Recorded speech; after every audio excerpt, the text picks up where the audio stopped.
जंगल होतं खूप सुंदर, हिरवीगार झाडं. माकड होतं एक खोडकर, खोड्या करतं फार. उड्या मारतो झाडांवर, चिडवतो सगळ्यांना. फळं फेकतो खाली, ऐकत नाही कुणाला. खोडकर माकड खोड्या करतो अनेक. शांत राहायचं शिका, वाद नकोच एक. एके दिवशी कोल्ह्याच्या डोक्यावर नारळ टाकला. कोल्हा शांत होता, काहीच बोलला नाही. माकडाने पुन्हा केली चेष्टा, फळं फेकली, नाचला. कोल्हा कामात गढला, माकड शेवटी थकला. खोडकर माकड खोड्या करतो अनेक.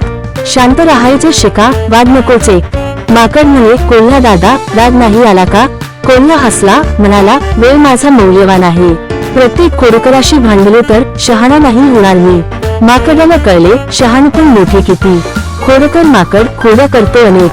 शांत राहायचं शिका, वाद नकोच एक. त्या दिवसापासून माकड बदलले थोडे थोडे. शांत राहायचे कळले, शहाणपण मिळाले मोठे. खोड्यांपेक्षा शहाणपण मोठे, शांत राहणे चांगले. सर्वांना कळले, संयम महत्वाचा असतो.